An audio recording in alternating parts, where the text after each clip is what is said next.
addaameen boontuun duutee jetteet immoo baandaashii hudduushii afarsaa jirti miidiyaarraa.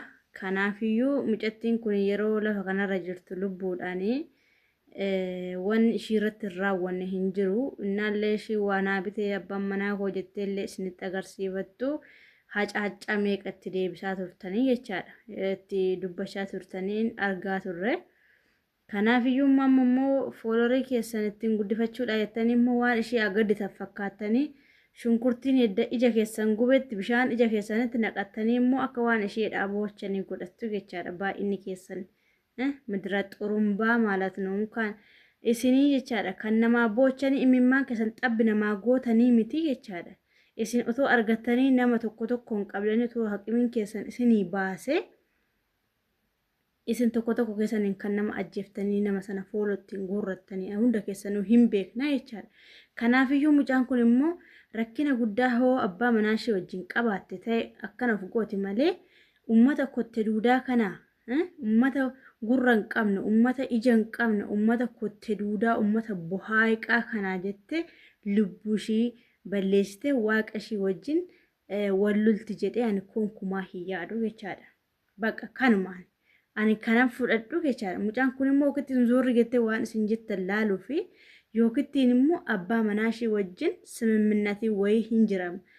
Waan walti nama buusu waa'een qabeenyaa hin jira. Waa'een immoo namarratti immoo nama fiduun hin jira. Kanaafiyyuu waan akkasii hoo ta'e fakkeenyaaf edda inni naayyaanni edda inni kanarratti raawwate maal gochuun jiraadha jedhe seexan immoo jaajeen nama eega waan ta'eef waan akkanarratti immoo cimaadhas namaaf qopheessa waan ta'eef seexannii fi isinis tokkuma waan ta'eef kanaafiyyuu raawwachuu dandeessu seexanni kana jaalata waan ta'eef jechaadha. Inni immoo ittiin aanu jechaadha.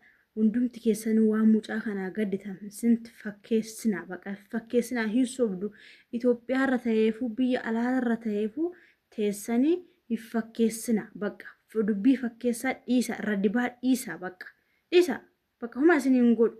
Mucattiin kun dhuguma boqatte hoo taate boqatteetti baqa dhugaa rabbii dubbachuudhaaf immoo mucattiin kun lubbuu ishii baasuushii ijaa isin aarsitaniif ijaa isin jecha garaagaraa ittiin jettaniin of ajjeeftoo ta'e gowwaa tortortuu isheen gowwaa horii jabbilee waatu jala harma haadha jala hoosan ishiidhaan tokko maaliif ummata kotte duudaatii kana jette lubbuu ishii baasuu hin qabdu ture jechaadha. Kanumaan isiniin jedha.